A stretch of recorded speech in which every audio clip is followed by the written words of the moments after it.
Hello बच्चों, आज हम लोग इस वीडियो लेक्चर में करंट इलेक्ट्रिसिटी का एक मेन कंसेप्ट सीखेंगे, ड्रिफ्ट वेलोसिटी का। और इस ड्रिफ्ट वेलोसिटी की जो एप्लीकेशन है, ओम्स लॉ में जो यूज करते हैं, ड्रिफ्ट वेलोसिटी है क्या और किन पैरामीटर पर इसकी वैल्यू कैलकुलेट करते हैं, इन सभी बातों पर आज हम चर्चा करेंगे। ड्रिफ्ट वेलोसिटी फ्री इलेक्ट्रॉन की होती है, तो वेलोसिटी तो आप जानते ही हैं, बट ड्रिफ्ट वेलोसिटी और वो फ्री इलेक्ट्रॉन की ड्रिफ्ट वेलोसिटी, तो पहले हम फ्री इलेक्ट्रॉन समझ लेते हैं एक मिनट में। Concept of free electron, concept of free electron. Free electron का कंसेप्ट है कि हमारे पास एक मटेरियल है और ये मटेरियल एटम से मिलके बना है। अब इस एटम्स में इलेक्ट्रॉन है, प्रोटॉन है, न्यूट्रॉन है, बट प्रोटॉन न्यूट्रॉन न्यूक्लियस में होता है, तो न्यूक्लियस में ये बना लेता हूं और ऑर्बिट ये बना लेता हूं जहां पर इलेक्ट्रॉन है। इस तरह के बहुत सारे ऐसे एटम्स होंगे, मैं 2-4 बनाकर काम चला लेता हूं अपना। अब जो इलेक्ट्रॉन अपने एटम्स के अंदर है, उन इलेक्ट्रॉनों को आप बॉन्ड इलेक्ट्रॉन कहेंगे, उन्हें आप बॉन्ड इलेक्ट्रॉन कह रहे हैं। जो इलेक्ट्रॉन अपने एटम्स के अंदर है वो बॉन्ड इलेक्ट्रॉन है। लेकिन अगर इलेक्ट्रॉन बगावत करके, एक्साइटेड होकर, लड़ाई झगड़ा करके ये अपने एटम से बाहर निकल आए, और जैसे मान लेते हैं ये इलेक्ट्रॉन है, ये इलेक्ट्रॉन यहां से निकलकर बाहर आ जाए, ये यहां पर आ जाए, ये इलेक्ट्रॉन निकलकर यहां पर बाहर आ जाए, ये इलेक्ट्रॉन निकलकर यहां पर बाहर आ जाए, तो जो इलेक्ट्रॉन निकलकर बाहर आ गया है, अपने एटम से निकलकर बाहर आ गए, वो इलेक्ट्रॉन फ्री इलेक्ट्रॉन है। अब वो मूव करने के लिए फ्री है, फ्री इलेक्ट्रॉन। अब ये इलेक्ट्रॉन इस खाली जगह पर, ध्यान रखना है कि ये फ्री इलेक्ट्रॉन मटेरियल के बाहर नहीं गया है, अभी मटेरियल के अंदर है, मटेरियल के इनसाइड है, but outside of the atoms, atoms के आउटसाइड है, एटम्स के बाहर आ गया है, मटेरियल के अंदर है। तो जो इलेक्ट्रॉन अपने एटम से निकलकर बाहर आ गया है उस इलेक्ट्रॉन को आप फ्री इलेक्ट्रॉन कहेंगे। और ये इलेक्ट्रॉन यहां पर मूव करने के लिए फ्री है, यहां पर मूव करता है। जब ये मूव करता है तो मूव करते समय ये अपने एटम के साथ कोलिजन करता है और अपने पड़ोसी इलेक्ट्रॉन के साथ कोलिजन करता है, क्योंकि अकेला यहां पर बाहर नहीं है, हर एक एटम से निकलकर इलेक्ट्रॉन बाहर आए होंगे, तो बहुत सारे इलेक्ट्रॉन होंगे और इलेक्ट्रॉन सभी यहां पर मूव कर रहे हैं, तो मूव करेंगे तो अपने साथी इलेक्ट्रॉनों के साथ कोलिजन करेंगे और फाइनली ये होगा कि इलेक्ट्रॉन मटेरियल के अंदर जिग-जैग टाइप का मोशन करेगा, इस टाइप का मोशन करेगा, ब्राउनियन मोशन करेगा और करता रहेगा। लेकिन इलेक्ट्रॉन जिस वेलोसिटी के साथ यहां पर मूव कर रहा है, उस वेलोसिटी को ड्रिफ्ट वेलोसिटी कहते हैं और इन इलेक्ट्रॉनों को फ्री इलेक्ट्रॉन कहते हैं। अब हम समझते हैं फ्री इलेक्ट्रॉन की ड्रिफ्ट वेलोसिटी क्या है और इसकी एप्लीकेशन। ध्यान रखना है कि जिसको अभी मैं फ्री इलेक्ट्रॉन कह रहा हूं, कुछ समय पहले यही बॉन्ड इलेक्ट्रॉन था। जब अपने एटम्स के अंदर था तो बॉन्ड इलेक्ट्रॉन था, लेकिन जैसे ही ये बाहर आ गया तो फ्री इलेक्ट्रॉन हो गया। अब हम लोग इसकी एप्लीकेशन समझते हैं ड्रिफ्ट वेलोसिटी की।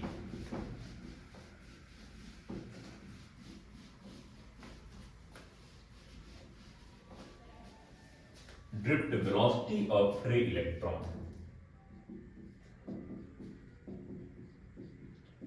Velocity of free electron. Free electron की जो ड्रिफ्ट वेलोसिटी है, इसके दो पार्ट हैं, दो कंसेप्ट हैं। कैसे? एक बार तो जब आपने मटेरियल को बैटरी से नहीं कनेक्ट कराया, उस समय इलेक्ट्रॉन की ड्रिफ्ट वेलोसिटी। फिर दूसरा पार्ट हो जब आप बैटरी या सेल से कनेक्ट करा देंगे तब की ड्रिफ्ट वेलोसिटी। लेकिन हम लोग अभी इनिशियल पार्ट समझ रहे हैं, जब बैटरी से कंडक्टर को नहीं कनेक्ट कराया गया। तो ये हमारे पास कोई कंडक्टर्स है, इस कंडक्टर्स में जो फ्री इलेक्ट्रॉन है, नंबर ऑफ फ्री इलेक्ट्रॉन है, वो सभी जिग-जैग टाइप का मोशन कर रहे होंगे। तो एक यहाँ पर ये फ्री इलेक्ट्रॉन है, ये फ्री इलेक्ट्रॉन, ये फ्री इलेक्ट्रॉन, और सभी इलेक्ट्रॉन जिग-जैग टाइप का मोशन कर रहे हैं। कोई इधर जा रहा है, कोई इधर जा रहा है, कोई इधर जा रहा है, और सभी इलेक्ट्रॉन अपने पड़ोसी इलेक्ट्रॉनों के साथ कोलिजन करेंगे। तो फाइनली इलेक्ट्रॉन का पाथ इस तरह से होगा, ये होगा, और इलेक्ट्रॉन इस टाइप से ब्राउनियन मोशन करेगा और यहाँ पर इलेक्ट्रॉन की जो एवरेज वेलोसिटी होगी वो जीरो हो जाएगी। एवरेज वेलोसिटी का मतलब है एवरेज ड्रिफ्ट वेलोसिटी, ये ड्रिफ्ट वेलोसिटी जीरो है, क्योंकि यहाँ पर एक इलेक्ट्रॉन नहीं है, बहुत सारे इलेक्ट्रॉन है, तो इलेक्ट्रॉन मूव करते समय अपने पड़ोसी इलेक्ट्रॉनों के साथ कोलिजन करते हैं, टक्कर करते हैं, और टक्कर करते समय ये अपने पाथ को चेंज कर देते हैं, अपने मोशन की डायरेक्शन को चेंज कर देते हैं। जैसे यहाँ पर एक इलेक्ट्रॉन इधर की तरफ जा रहा है, इधर की तरफ जा रहा है, यहाँ पर अगर इसे कोई दूसरा इलेक्ट्रॉन मिल जाएगा तो अपने पाथ को चेंज कर देगा। तो यहाँ और यहाँ इन दोनों के बीच में कोई कोलिजन नहीं हुआ और पाथ जो मिला वो स्ट्रेट पाथ मिला। यहाँ पर फर्स्ट टाइम कोलिजन हुआ, सेकेंड टाइम यहाँ पर कोलिजन हुआ, फिर यहाँ पर कोई दूसरा इलेक्ट्रॉन मिलेगा और इधर आ जाएगा, फिर यहाँ पर कोई और मिलेगा, इधर चला जाएगा, फिर इधर कोई और मिलेगा, इधर आ जाएगा, फिर इधर आ जाएगा, किसी भी डायरेक्शन पर जा सकता है। तो अब आप ये देखेंगे कि यहाँ पर पहली बार कोलिजन हुआ, यहाँ पर दूसरी बार कोलिजन हुआ, दो सीक्वेंस में जो सक्सेसफुल कोलिजन हुए उनके बीच का जो टाइम इंटरवल होता है उस टाइम इंटरवल को रिलैक्सेशन टाइम कहते हैं। Relaxation time and average relaxation time, relaxation time. Relaxation time तो आप समझ गए कि कोलिजन होगा, पहला कोलिजन हुआ किस टाइम हुआ, एग्जांपल में समझ लेते हैं। जैसे पहला कोलिजन हुआ इस टाइम पर, पहला कोलिजन हुआ first time collision, second time उसी इलेक्ट्रॉन का कोलिजन हुआ इस टाइम पर, यानी 12 सेकंड तक कोई कोलिजन नहीं हुआ। फिर अगला कोलिजन हुआ सपोज दैट इस टाइम पर हुआ, यानी फिर 8 सेकंड लग गए। मेरे कहने का मतलब है जरूरी नहीं कि पहला कोलिजन अगर 12 सेकंड के टाइम इंटरवल पर हुआ तो दूसरा कोलिजन भी 12 सेकंड के टाइम इंटरवल पर होगा, नहीं, चेंज हो सकता है या उतना ही रह सकता है। तो दो सक्सेसफुल कोलिजन के बीच का जो टाइम इंटरवल होता है उस टाइम इंटरवल को रिलैक्सेशन टाइम कहते हैं, क्योंकि एक इलेक्ट्रॉन के इनफाइनाइट कोलिजन हो सकते हैं या नंबर ऑफ n कोलिजन हो सकते हैं, उन सभी का एवरेज अगर हम वैल्यू कैलकुलेट करें, average relaxation time equal to सभी का सम कर देंगे t1 plus t2 plus dot dot plus tn divide by n number of collision, और इसे आप ये सिंबल दिया करते हैं, दे सकते हैं, इसे आप कह सकते हैं एवरेज रिलैक्सेशन टाइम। ये उस समय की कहानी है जब आपने कंडक्टर्स को बैटरी से नहीं कनेक्ट कराया, सेल से नहीं कनेक्ट कराया, तो कंडक्टर्स के दोनों एंड का जो पोटेंशियल है वो सेम है, point A and point B, potential at point A is VA and potential at point B is VB, and both value of the potential are equal, and also potential difference zero, mean potential difference delta V or V equal to VA minus VB, and also zero because VA equal to VB, यानी ए point का जो potential है वो B point के potential के equivalent है। मैं ये नहीं कह रहा हूं कि यहां की वैल्यू जीरो, नहीं, सपोज दैट यहां पर 100 वोल्ट का पोटेंशियल है, यहां पर भी 100 वोल्ट का पोटेंशियल है, तो पोटेंशियल डिफरेंस जीरो है, और डिफरेंस जीरो होने की वजह से कोई एक्सटर्नल एजेंट नहीं है जो इलेक्ट्रॉन को किसी फिक्स डायरेक्शन के अलोंग मूव करा सके, कंडक्टर की लेंथ के अलोंग मूव करा सके। यहां पर ये इनकी जो इनिशियल ड्रिफ्ट वेलोसिटी है फ्री इलेक्ट्रॉन की वो जीरो है। अब इसकी सेकंड कंडीशन देखते हैं, जिनमें से हम कंडक्टर्स को किसी बैटरी या सेल से कनेक्ट कराते हैं, तब इनकी ड्रिफ्ट वेलोसिटी क्या है और फिर करंट का क्या कंसेप्ट है उसको समझते हैं।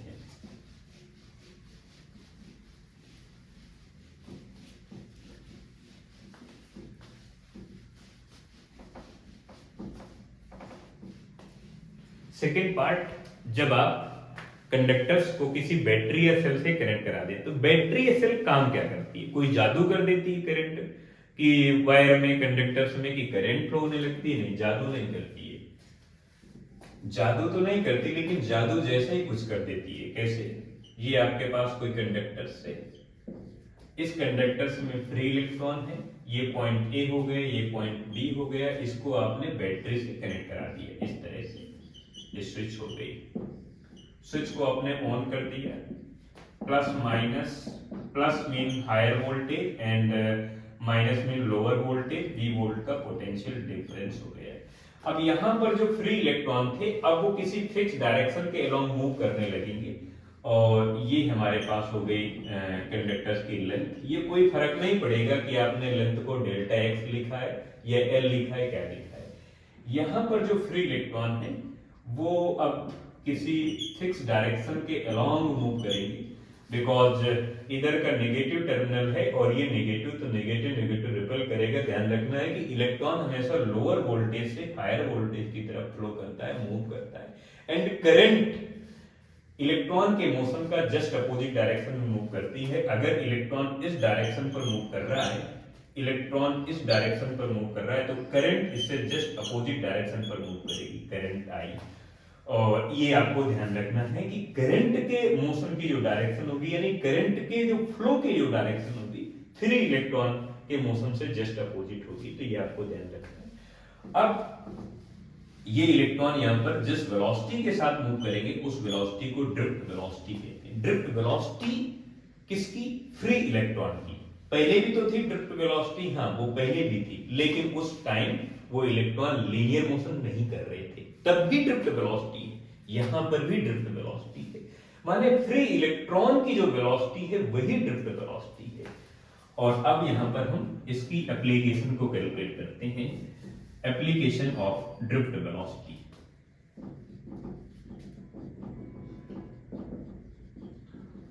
Of drift velocity, velocity of free electron.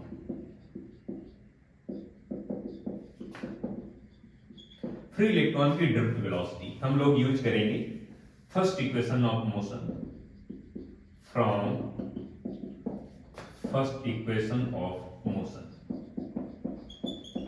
First equation of motion है v equal to u plus a t, और इसको अगर एवरेज के फॉर्म में अगर कन्वर्ट कर लें तो इसकी average value equal to initial velocity की average value plus acceleration multiply relaxation time की एवरेज वैल्यू। अब यहाँ पर जो वैल्यू हमें गिवन है उनको यहाँ पर लिख लेते हैं। जो ये वैल्यू है ये भी ड्रिफ्ट वेलोसिटी है और ये भी ड्रिफ्ट वेलोसिटी है, लेकिन ये ड्रिफ्ट वेलोसिटी उस टाइम की है जब आपने कंडक्टर्स को बैटरी से नहीं कनेक्ट कराया, तब की एवरेज वैल्यू 0 है। और इस टाइम की एवरेज वैल्यू 0 नहीं है, बिकॉज अब इलेक्ट्रॉन किसी वायर की लेंथ के अराउंड मूव कर रहा है। तो ये जो एवरेज वैल्यू है इसे आप vt कह सकते हैं। मेरे कहने का मतलब दोनों वेलोसिटी ड्रिफ्ट वेलोसिटी ही हैं, बट ये इनिशियल है और ये फाइनल है। और u की एवरेज वैल्यू ये 0 है। एक्सेलरेशन जो है, एक्सेलरेशन a की value a equal to charge of the electron multiply intensity of the electric field divide by mass of the electron. अगर आप इलेक्ट्रॉन के चार्ज का सिंबल यूज करेंगे तो आप यहाँ पर नेगेटिव साइन लिख सकते हैं, माइनस ही कर सकते हैं। तो ये वैल्यू यहाँ पर लिख सकते हैं। एंड रिलैक्सेशन टाइम की जो एवरेज वैल्यू है वो आप इस तरह से लिख सकते हैं। जो एवरेज रिलैक्सेशन टाइम है उसे आप ये सिंबल दिया करेंगे। आप इसमें कंफ्यूज नहीं हो, क्योंकि टॉर्क को भी ये सिंबल होता है और रिलैक्सेशन टाइम का भी ये सिंबल है, तो आप इसे कंफ्यूज इसमें ना हो। यहाँ पर हम यूज करेंगे ड्रिफ्ट वेलोसिटी इक्वल टू ये 0 है प्लस a की वैल्यू है minus E divide by m multiply average relaxation time हो गया। अगर आप इसकी मैग्नीट्यूड वैल्यू कैलकुलेट करना चाहते हैं तो कर सकते हैं। तो मैं लिखूंगा drift velocity equal to minus का e divide by m multiply, और मैग्नीट्यूड वैल्यू के लिए ड्रिफ्ट वेलोसिटी का magnitude e divide by m multiply relaxation time है। तो ये हमारे पास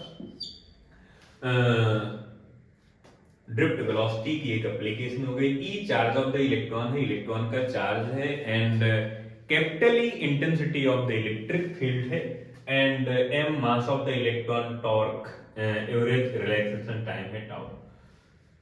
अब हम लोग ये समझते हैं इसका करंट के साथ क्या रिलेशन है। और करंट क्या है? करंट का मतलब है चार्ज का फ्लो, यानी flow of charge with respect to time, rate of flow of charge with respect to time. Time के रेस्पेक्ट में कितना चार्ज फ्लो कर गया, फ्लो होने को करंट कहते हैं। अगर कोई कंडक्टर्स है, कोई मटेरियल्स है और उसमें चार्ज है। चार्ज तो पहले भी है, जैसे मान लेते हैं कि ये हमारे पास कोई कंडक्टर्स है, अब इसको बैटरी से नहीं कनेक्ट कराया तो भी इसके अंदर फ्री इलेक्ट्रॉन है, तो करंट नहीं फ्लो रही है, अभी करंट नहीं फ्लो रही है। लेकिन जब इसको मैं बैटरी से कनेक्ट करा देता हूं, सेल से कनेक्ट करा देता हूं, तो फिर इसमें करंट दौड़ने लगती है। करंट क्यों दौड़ती है? क्योंकि इसके दोनों एंड का पोटेंशियल डिफरेंस डिफरेंट हो गया।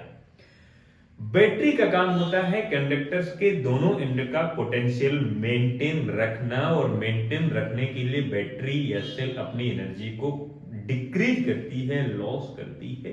इसलिए बैटरी या सेल धीरे धीरे धीरे धीरे डिस्चार्ज होने लगती है। एक समय के बाद बैटरी पूरी तरह से डिस्चार्ज हो जाती है, फिर हमें चार्ज करना पड़ता है, फिर वो डिस्चार्ज होने लगती है यूज करते समय। तो बैटरी का काम होता है पोटेंशियल डिफरेंस को मेंटेन रखना, और मेंटेन होने की वजह से इलेक्ट्रॉन मूव करता है, यानी चार्ज फ्लो करता है। Electron mean charge, because electron के पास चार्ज है। तो चार्ज का फ्लो है, यानी rate of flow of charge with respect to time, time के रिस्पेक्ट में कितना चार्ज फ्लो कर गया, उसको आप करंट कहते हैं। तो यहां पर चार्ज फ्लो कर रहा है तो करंट कितनी है, और उस करंट का ड्रिफ्ट वेलोसिटी के साथ क्या रिलेशन है, समझते हैं। Relationship between drift velocity of the free electron and electric current.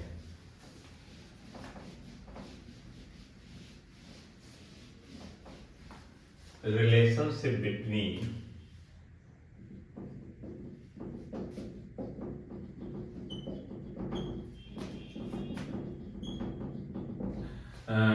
drift velocity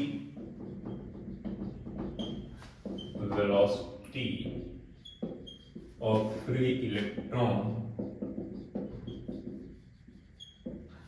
and electric current.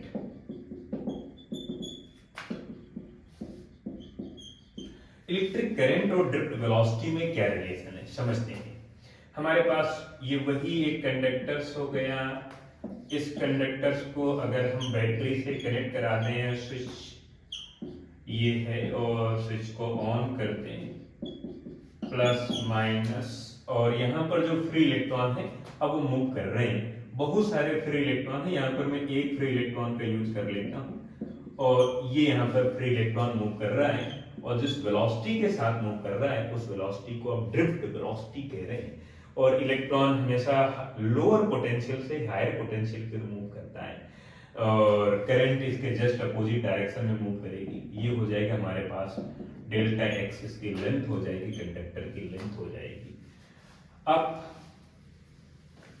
हमें कैलकुलेट करना है कि कितनी करंट यहाँ पर फ्लो हो रही है। उससे पहले हमें इस बात को समझना है कि जो हमारे पास कंडक्टर्स है, इस कंडक्टर्स के टोटल वॉल्यूम पर कितना चार्ज है और पर यूनिट वॉल्यूम पर कितना चार्ज है। पर यूनिट वॉल्यूम का मतलब हो गया कि जैसे इस कंडक्टर का टोटल वॉल्यूम है 10 सेंटीमीटर क्यूब हो गया, तो 10 सेंटीमीटर क्यूब का अगर 1/10 करेंगे तो 1 सेंटीमीटर हो जाएगा, यानी 1 सेंटीमीटर क्यूब पर कितने इलेक्ट्रॉन है। इस छोटा सा एक पार्ट अगर यहाँ पर मैं कट करूंगा, तो अगर टोटल वॉल्यूम है 10 सेंटीमीटर क्यूब इस पूरे कंडक्टर्स का, तो 1 सेंटीमीटर क्यूब जो वॉल्यूम होगा वो छोटा सा एक पार्ट होगा।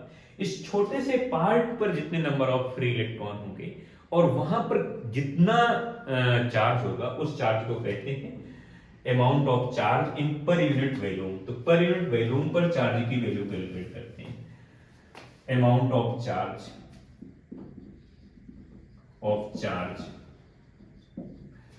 इन per unit volume,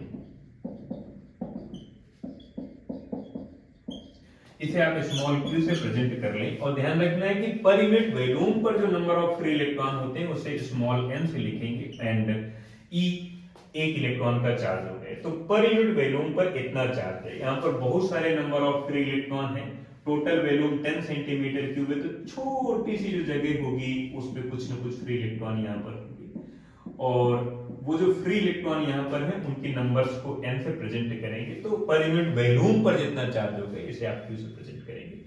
and total charge,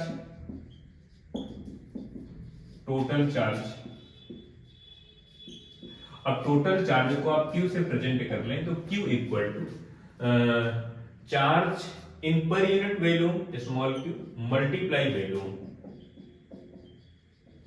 और चार्ज q, इसकी वैल्यू Ne और वॉल्यूम की जगह आप लिखेंगे ये आपके पास जो क्रॉस सेक्शनल एरिया है इस कंडक्टर का cross sectional area multiply length of the conductor, तो cross sectional area multiply delta x ये हो जाएगा। और आपको मालूम है कि Q इक्वल टू होता है I मल्टीप्लाई T या डेल्टा T लिख सकते हैं आप, delta T and delta x का मतलब है लेंथ, तो लेंथ का मतलब ये हो गया है कि यहां से इलेक्ट्रॉन वहां तक जब गया तो कितना डिस्प्लेसमेंट आया, डिस्प्लेसमेंट यानी distance delta x equal to आपके पास ड्रिफ्ट वेलोसिटी vd है मल्टीप्लाई डेल्टा t हो जाएगा।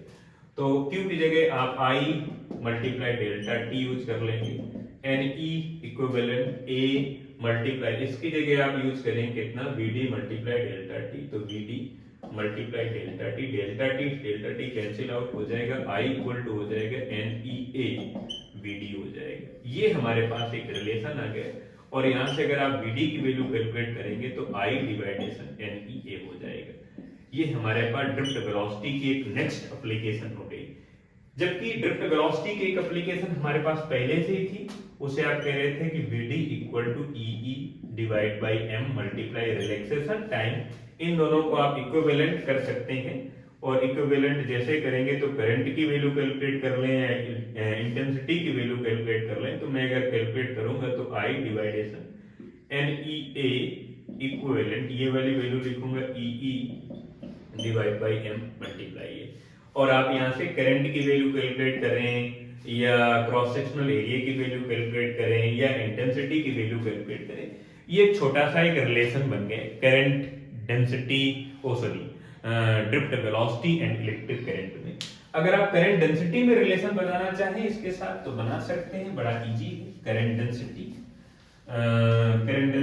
J equal to I divide by A and I की वैल्यू अगर पुट अप कर देंगे NEA VD की, तो NEA VD divide by A से कैंसिल आउट हो जाएगा, तो J इक्वल टू हो जाएगा आपके पास NE मल्टीप्लाई VD, ये हो जाएगी करंट डेंसिटी की वैल्यू ड्रिफ्ट वेलोसिटी के साथ। और अगर और रिलेशन बनाना चाहते हैं तो बना सकते हैं, आपके पास ड्रिफ्ट वेलोसिटी का ये सेकंड फार्मूला है, इसके साथ आप कैलकुलेट कर सकते हैं। ये छोटा सा कंसेप्ट है ड्रिफ्ट वेलोसिटी का जो फ्री इलेक्ट्रॉन की है, और इन्हीं फ्री इलेक्ट्रॉन की वजह से कंडक्टर्स में मटेरियल में करंट फ्लो होती है। करंट के फ्लो होने के रीजन की वजह से फिर इसकी आगे की एप्लीकेशन हम लोग पढ़ते हैं, समझते हैं, ओम्स लॉ को प्रूव करते हैं।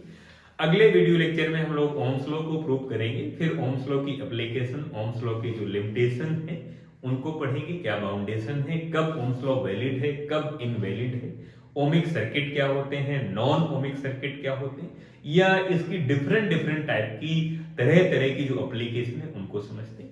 इस वीडियो लेक्चर में हम लोग इतना ही केवल कंसेप्ट सीखेंगे, drift velocity, free electron and relationship between drift velocity and electric current, current density, ये टॉपिक आज के वीडियो लेक्चर में